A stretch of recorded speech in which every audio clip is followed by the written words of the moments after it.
The phone rang at 11:30 on a Tuesday night, pulling me from a deep sleep. I fumbled for it in the darkness, my heart already pounding before I even saw the unknown number on the screen. Something about late-night calls always meant trouble. "Hello?" I answered, my voice thick with sleep. What I heard next made my blood run cold. It was a small, trembling voice, barely above a whisper. "Uncle David. Uncle David, please. I'm so scared." I sat up instantly, recognizing my niece Emma's voice. But something was terribly wrong. She sounded weak, desperate. "Emma. Sweetheart, what's wrong? Where are you?" "I'm at Grandma and Grandpa's house," she whispered, and I could hear her crying softly. "They locked me in the dark room upstairs. I'm so hungry, Uncle David. My tummy hurts so bad. Please come get at me. Please." My hands started shaking. "Emma, where are your grandparents? Where's Grandma?" "They left. They've been gone for 2 days. I found Grandpa's old phone in the room, and I remembered your number from the card you gave me. Please, Uncle David. It's so dark and I'm so hungry." The line went dead. "Before we continue, please tell us where you're watching from, so we know how far our stories reach, and subscribe to the channel to help us grow." I was already pulling on clothes, my mind racing with horror and disbelief. 2 days? My parents had left a 6-year-old child locked in a room for 2 days. I grabbed my keys and ran to my truck, barely registering the rain that had started to fall. To understand how we got here, I need to go back 4 months. That's when my younger brother Jake disappeared. One day he was there, struggling but trying, and the next he was gone. He'd been fighting addiction for years, in and out of rehab, and our parents had custody of Emma while he tried to get his life together. I'd offered to take her, begged them actually, but my parents insisted they could handle it. They said Jake wanted it that way. I should have fought harder. My parents, Richard and Margaret Thornton, had always been cold people. They raised Jake and me with strict rules and little affection. I left home at 18 and barely looked back, building my own life as a carpenter in a town 2 hours away. Jake wasn't as lucky. He'd stayed close, always seeking their approval, never quite getting it. When his addiction started, they treated it like a personal embarrassment rather than an illness. When Jake disappeared and they got custody of Emma, I'd driven down every weekend to see her. My parents seemed annoyed by my visits, always making excuses about why I couldn't take her out or why she wasn't available. 3 weeks ago, they stopped answering my calls altogether. When I showed up anyway, they wouldn't let me in, claiming Emma was sick and couldn't have visitors. I should have called someone then. Child services, the police, anyone. But they were my parents, and some stupid part of me still wanted to believe they wouldn't hurt an innocent child. Now, as I drove through increasingly heavy rain, I cursed myself for that weakness. The storm was getting worse. Wind buffeted my truck and rain pounded the windshield so hard the wipers could barely keep up. Thunder cracked overhead like the sky was splitting open. The drive usually took 2 hours, but I made it in 90 minutes, my foot heavy on the gas, my heart hammering the entire way. My parents lived in an old farmhouse at the end of a long gravel driveway, isolated from neighbors. As I pulled up, the house was completely dark. Both their cars were gone. Emma had been telling the truth. They'd left her alone. I ran to the front door and pounded on it, knowing it was useless. "Emma! Emma, it's Uncle David! I'm here!"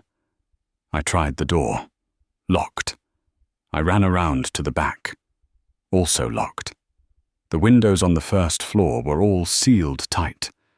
I looked up at the second story, where a single window showed a faint light. That had to be where she was. I didn't hesitate. I picked up a large rock from the garden and smashed the back door window, reaching through to unlock it from the inside. Glass crunched under my boots as I entered the dark kitchen.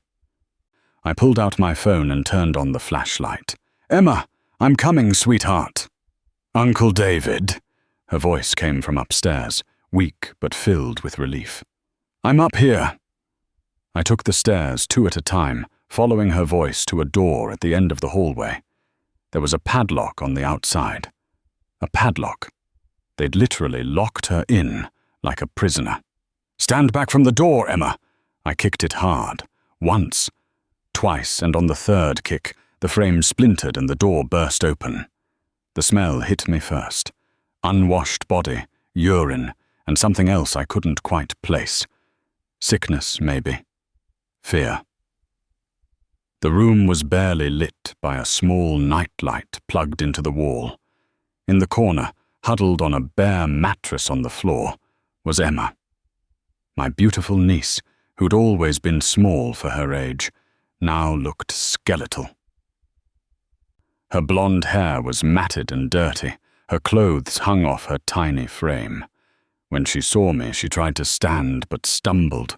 I rushed to her and caught her before she fell. She weighed almost nothing.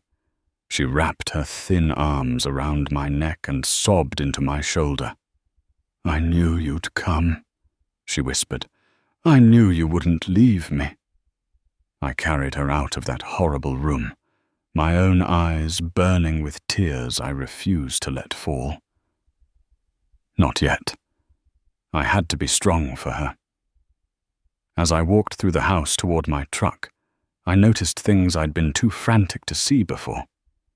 The refrigerator was nearly empty, except for beer and some old takeout containers. The trash was overflowing. The whole house had an air of neglect. In the living room, I spotted something that made me stop cold. On the coffee table was a stack of mail addressed to Jake at this address. Recent mail, dated within the last month.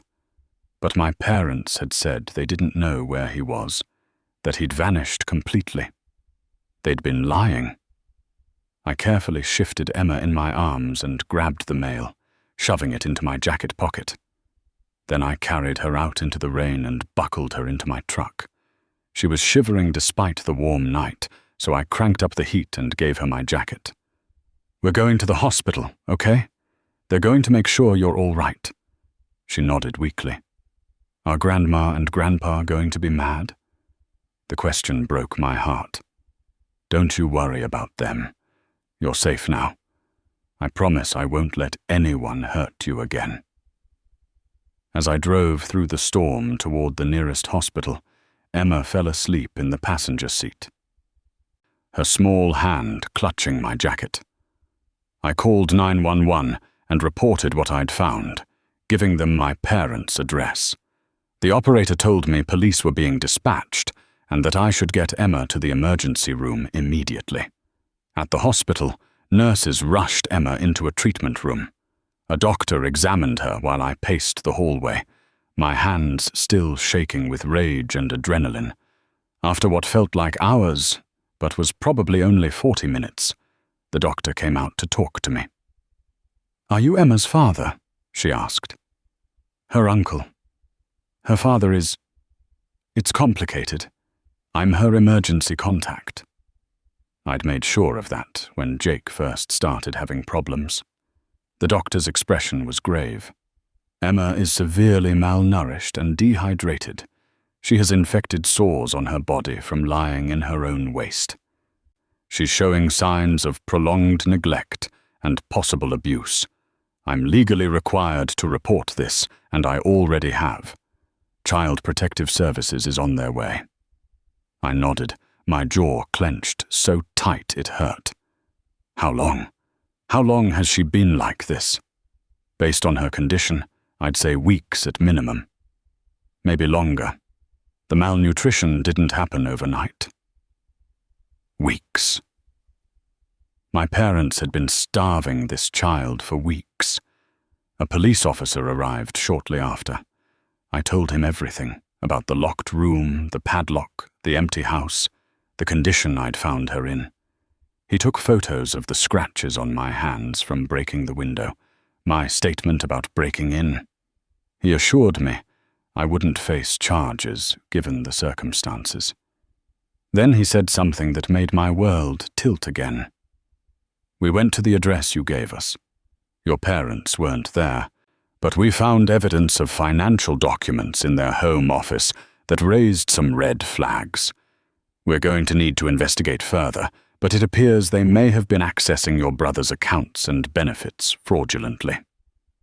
I pulled out the mail I'd grabbed from their house and handed it to him. He looked through it, his expression darkening. "Your brother is alive?" he asked. "I don't know," I admitted. "They told me he'd disappeared and they didn't know where he was. But that mail is recent." The officer nodded slowly. "We're going to need to find him and your parents. In the meantime, what's going to happen with Emma?" That's when the CPS worker arrived, a tired-looking woman named Patricia Chen, who carried a clipboard and had kind eyes that had seen too much. She explained that Emma would need to be placed in emergency foster care while they investigated. "No," I said firmly. "She stays with me. I'm her uncle, I'm on her emergency contact list, and I'm not letting her go with strangers after what she's been through."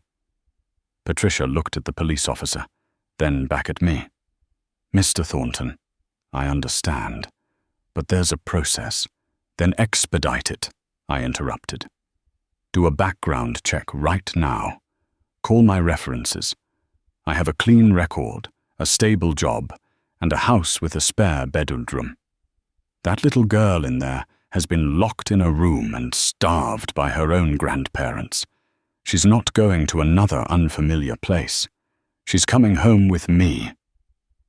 What happened next I didn't expect. Patricia made some calls, the officer vouched for my actions in rescuing Emma, and the doctor supported my petition given Emma's trauma. By 6 a.m, as the sun rose on a clear day after the storm, I was granted temporary emergency custody, pending a full investigation. When I went back into Emma's room to tell her, she was awake, hooked up to an IV, looking small and scared in the big hospital bed.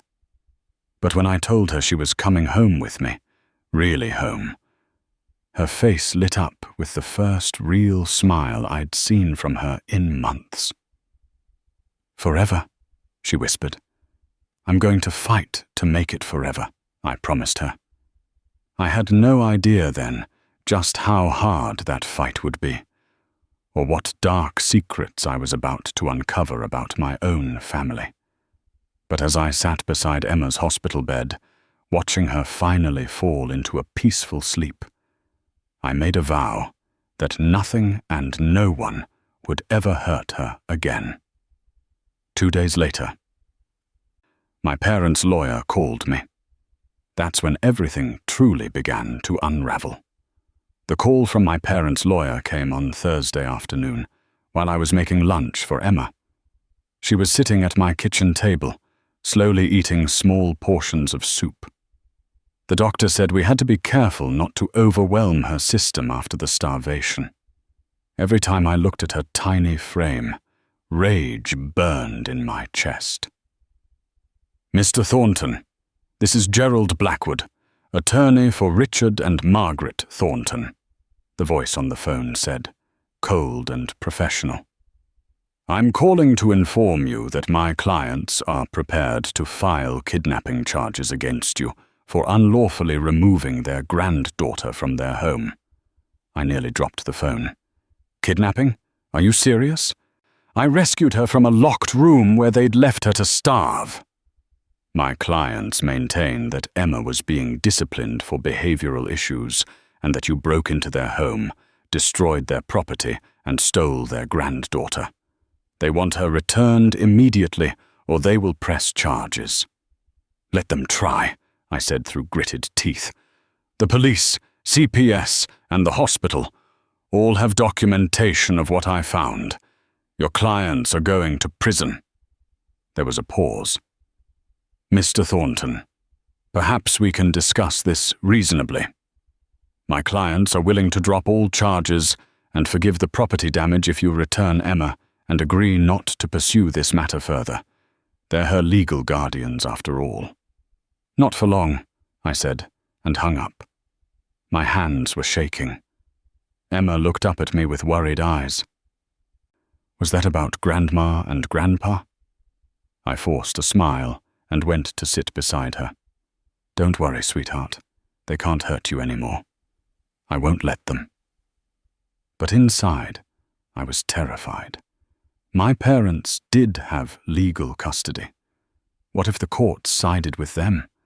What if I lost her to the system, or worse, back to them? That night, after Emma went to bed, I spread out everything I'd taken from my parents' house on my dining room table. The mail addressed to Jake, some papers I'd grabbed from their home office during a second police-supervised visit, and photos the police had shared with me of what they'd found. I started going through the documents carefully. Bank statements for accounts in Jake's name, disability benefit notifications, social security statements, all being sent to my parents' address, all dated within the last 6 months. Then I found something that made my blood run cold. A forged power of attorney document, giving my parents control over all of Jake's financial affairs. The signature looked like Jake's, but something about it seemed off. The date was from 3 years ago, right around when his addiction was at its worst. I kept digging and found more. They'd been collecting his disability payments. They'd emptied his savings account. They'd even sold his car and pocketed the money. And based on the amounts I was seeing, they'd stolen nearly $70,000 from him over the past 3 years. But where was Jake? If he was alive to receive mail, why hadn't he come for Emma? I decided I had to find him. The next morning, I called Patricia Chen from CPS and explained what I'd found. She agreed to stay with Emma for a few hours, while I followed up on a lead. One of the envelopes had been from a rehabilitation center 3 hours north, confirming Jake's completion of their program. I drove there that same day. The facility was a modest building surrounded by pine trees, peaceful and quiet. Inside, a counselor named Maria agreed to speak with me after I showed her my ID and explained the situation with Emma. "Jake Thornton completed our 90-day program 6 weeks ago," she said carefully. "He did very well. He was determined to get clean for his daughter." "Do you know where he went after?" I asked, my heart pounding. She hesitated. "He said he was going to stay with a friend while he got back on his feet. He wanted to surprise his daughter once he had a job and a stable place. He was supposed to contact his parents about custody arrangements, but—" She trailed off, looking uncomfortable. "But what?" "He seemed afraid of them. He said they'd controlled his life for too long, and he needed to stand on his own. He didn't want them to know where he was until he was ready." I felt a surge of hope. I need to find him. His daughter needs him, and he needs to know what our parents have done. Maria shouldn't have done what she did next, but I think she could see the desperation in my eyes. She wrote down an address on a piece of paper and slid it across her desk. "He's working at a construction site in Riverside. This is the company address. I don't know if he's still there, but it's where he said he was going." I thanked her and drove straight to Riverside. It took me another 2 hours, and by the time I arrived at the construction site, it was late afternoon. Workers were packing up for the day. I asked around for Jake Thornton, and finally, someone pointed to a man walking toward a beat-up truck. I would have recognized him anywhere, but he'd changed. He was clean-cut, clear-eyed, and looked healthier than I'd seen him in years. When he turned and saw me, his face went pale. "David?" he said, frozen in place. "Jake." I walked toward him, not sure whether to hug him or punch him. "Your daughter has been locked in a room and starved by our parents for weeks. Where the hell have you been?" The color drained completely from his face. "What? No, that's not. They send me updates. They said she's fine. They said," he pulled out his phone with shaking hands and showed me messages. Text messages from our mother's number with photos of Emma, smiling, healthy, playing in a backyard. Old photos. I recognized Emma's dress from over a year ago. "They've been lying to you," I said. "Emma called me 4 days ago from a locked room. I found her malnourished and dehydrated. She's with me now, recovering." Jake's knees seemed to buckle. He leaned against his truck, his face in his hands. Oh God, what have I done? I thought, they said I was too unstable to see her. They said she was better off without me around until I had more time sober. They said they'd take care of her. "They've been stealing from you too," I told him. "They forged documents and took over $70,000 from your accounts." He looked up at me, tears streaming down his face. "I need to see her. David, please. I need to see my daughter." We drove back in separate vehicles, Jake following me. I called ahead to warn Patricia and to make sure this was okay legally. She said as Emma's biological father, he had rights, but the visit would need to be supervised given the circumstances and his history. When we arrived at my house, Emma was in the living room coloring with Patricia watching over her. She looked up when we walked in, and when she saw Jake, her crayon fell from her hand. "Daddy," she whispered. Jake dropped to his knees, tears flowing freely. "Emma, baby girl, I'm so sorry. I'm so sorry." She ran to him and threw her arms around his neck. They both sobbed, holding each other, and I had to turn away to hide my own tears. Patricia dabbed at her eyes with a tissue. Whatever else Jake had done, whatever mistakes he'd made, his love for his daughter was real, and seeing them together, I knew what I had to do. I had to make sure they both got justice and a chance at a real future together. Over the next 2 weeks, Jake and I worked together to build a case against our parents. He filed a police report about the financial fraud. I pushed CPS to expedite the investigation. We gathered evidence, gave statements, and hired a lawyer who specialized in family law and elder abuse cases. Our parents, meanwhile, had disappeared. The police had issued warrants for their arrest on charges of child endangerment, fraud, and forgery, but they'd vanished. Their lawyer kept calling, making threats, demanding Emma's return, but it was all bluster. The evidence against them was overwhelming. Then, 3 weeks after I'd found Emma, the police located our parents. They'd been hiding at a vacation cabin they owned in Montana under my mother's maiden name. They were arrested and extradited back to face charges. The custody hearing was scheduled for the following month. Jake had been clean for 4 months now, had a steady job, and had found a small apartment. But he was still in early recovery, and CPS wasn't sure he was stable enough for full custody. They suggested Emma stay with me as her primary guardian, with Jake having regular visitation. But our parents weren't done fighting. Even from jail, they got a new lawyer who filed an emergency motion claiming they were Emma's rightful guardians and that both Jake and I were unfit. They claimed Jake was an addict who'd abandoned his child, and I was an enabler who'd kidnapped her.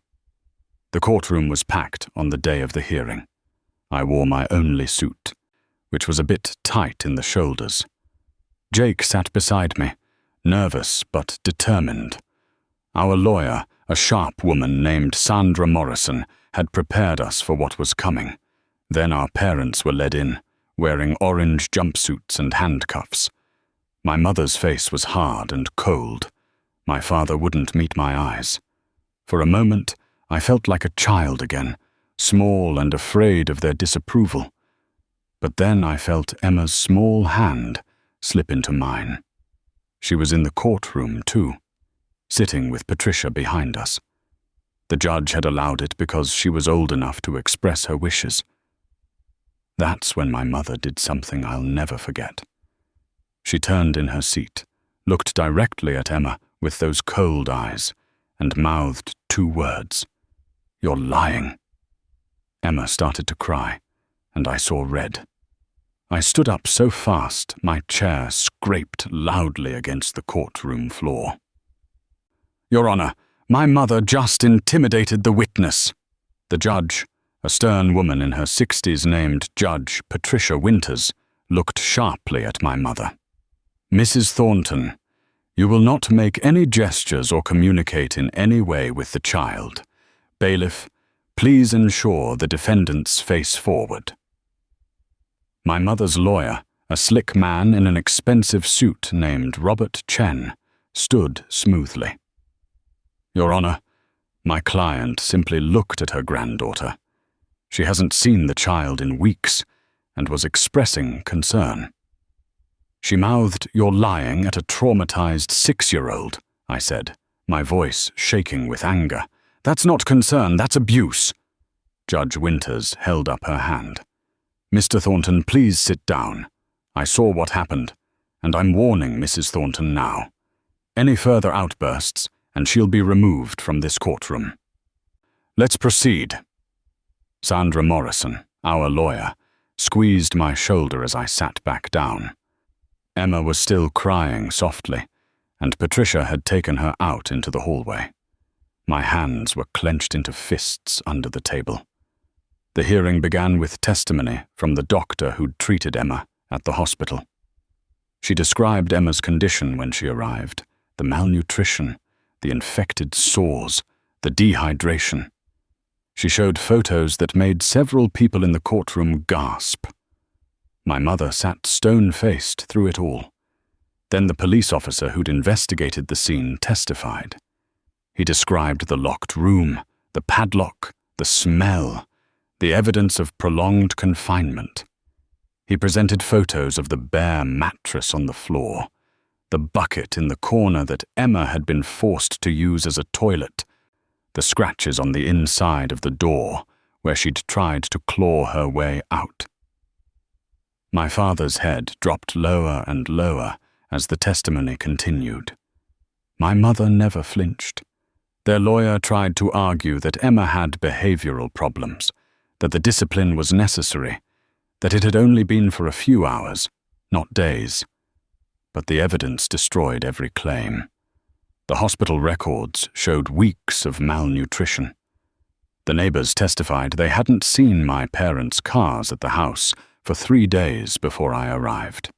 Emma's school records showed she'd been withdrawn 2 months earlier with no explanation. Then Sandra called me to the stand. I testified about finding Emma, about her phone call, about breaking down the door. I described her condition, her weight, the fear in her eyes. My voice broke several times, but I pushed through. When it was their lawyer's turn to question me, he tried to paint me as an interfering relative who'd overreacted. "Mr. Thornton, isn't it true that you've had a difficult relationship with your parents for years?" "Yes," I said honestly. "Because they're cruel people who shouldn't have been allowed anywhere near a child." "Objection!" he shouted. "Sustained," Judge Winters said. "Mr. Thornton, please stick to facts." But I wasn't done. "The fact is, they locked a 6-year-old in a room with no food, no bathroom, and no care for days. The fact is, they stole $70,000 from my brother. The fact is, they lied to him about his daughter's well-being to keep him away. Those are the facts." The lawyer's face reddened, but he had no good response to that. Next, Jake took the stand. He was nervous, his hands shaking, but his voice was steady. He testified about his addiction, about getting clean, about trusting our parents to care for Emma while he recovered. He showed the court the fake text messages and photos they'd sent him. "I believed them," he said, tears in his eyes. "I thought Emma was safe and happy. I thought I was doing the right thing by staying away until I was stronger. They used my love for my daughter against me. They used my illness against me. And while I was working to become the father she deserved, they were torturing her." Our parents' lawyer tried to discredit Jake, bringing up his addiction history, his past failures. But Jake didn't back down. "I made mistakes," Jake admitted. "I hurt people I loved because of my addiction. But I got help. I got clean. I'm 4 months sober now, and I'm going to stay that way because my daughter needs me.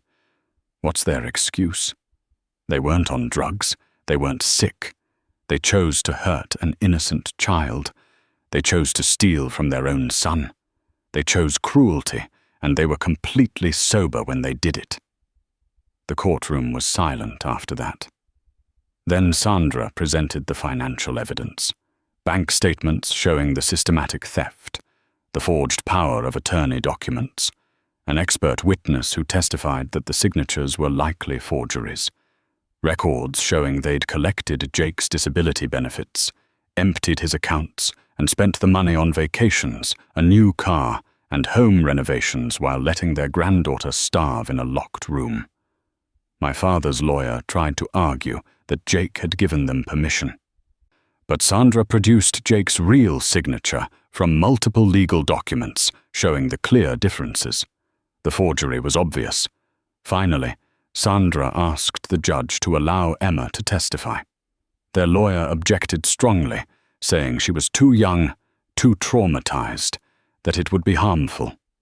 But Judge Winters decided to speak with Emma privately in her chambers, with only the court reporter present. We waited outside for 30 minutes. When the judge called us back in, her face was set in hard lines. She didn't reveal what Emma had said, but her decision was swift. "I've reviewed all the evidence presented today, and I've spoken with Emma privately," Judge Winters said. "I find that Richard and Margaret Thornton engaged in systematic abuse and neglect of their granddaughter, as well as financial exploitation of their son. The criminal charges pending against them are serious and well-founded." My mother finally showed emotion, her face twisting with anger. "That child is a liar. She's been poisoned against us by these two. Mrs. Thornton, you are out of order." Judge Winters's voice cracked like a whip. "I will have you removed if you speak again." The bailiff stepped closer to my mother, who fell silent, shaking with rage. Judge Winters continued. "As for custody, I'm terminating Richard and Margaret Thornton's guardianship immediately and permanently. They will have no contact with Emma, supervised or otherwise. Jacob Thornton, while I commend your recovery efforts, I'm concerned about the early stage of your sobriety. However, I believe you genuinely love your daughter and deserve the opportunity to rebuild your relationship with her." Jake gripped my arm tightly, hardly breathing. "Therefore, I'm granting primary custody to David Thornton, with Jacob Thornton receiving supervised visitation 3 times per week, increasing to unsupervised visitation after 6 months of continued sobriety and stability. After 1 year, we'll revisit the custody arrangement with the goal of transitioning to shared custody between the brothers if appropriate." Jake let out a sob of relief. I felt tears running down my own face. "Furthermore," the judge added, "I'm ordering Richard and Margaret Thornton to pay restitution for all funds stolen from Jacob Thornton, plus damages. This is in addition to whatever criminal penalties they'll face. She banged her gavel. This court is adjourned. As the bailiffs led my parents away, my father finally looked at me. There was something in his eyes, maybe regret, maybe just self-pity. But my mother's face was still hard with rage. Even facing prison, even having lost everything, she couldn't admit she'd done anything wrong. I didn't care anymore. They were out of our lives forever. Outside the courtroom, Emma ran to me and Jake, throwing her arms around both of us. "Do I get to stay with Uncle David?" she asked. "Yes, sweetheart," I said, kneeling down to her level. "You're staying with me, and your daddy is going to visit you all the time. We're going to be a family." "A real family?" she whispered. Jake knelt beside me, his hand on her shoulder. "A real family, baby girl. I promise." The months that followed weren't easy. Emma had nightmares and needed therapy to work through her trauma. Jake struggled some days with his sobriety, but he never missed a visit and never stopped fighting to be better. I learned how to braid hair, helped with homework, and discovered that being a parent was the hardest and most rewarding thing I'd ever done. My parents were both sentenced to 7 years in prison. My mother never apologized, never showed remorse. My father wrote me one letter from prison saying he was sorry, but I threw it away. Some wounds run too deep for words to heal. 6 months after the hearing, Jake's supervised visits became unsupervised. He'd maintained his sobriety, found a better job, and moved into a nicer apartment. Emma started spending weekends with him and watching them together, seeing him read her bedtime stories and help her with her drawings. I knew he was going to make it. A year after I found Emma in that locked room, Jake and I went back to court. Judge Winters reviewed our progress and granted us joint custody. Emma would spend weekdays with me during the school year and weekends with Jake, with summers split between us. It wasn't perfect, but it was working. Emma was 8 now, healthy and happy. She still had moments when the trauma surfaced, times when she got scared of dark rooms or worried about being left alone. But she was resilient, surrounded by love, and she was healing. One evening, as I tucked her into bed in my house, she looked up at me with those big eyes and said, "Uncle David, thank you for saving me." I kissed her forehead. "You saved yourself, sweetheart. You were brave enough to call me. You were strong enough to survive. I just showed up." "But you promised you wouldn't let anyone hurt me again," she said. "And you kept your promise." "I always will," I told her. And I meant it. Whatever challenges lay ahead, whatever struggles we'd face, this little girl would never be alone or afraid again. She had her father. She had me. And she had a future full of possibilities instead of locked rooms and darkness. That was worth every fight, every sleepless night, every moment of fear.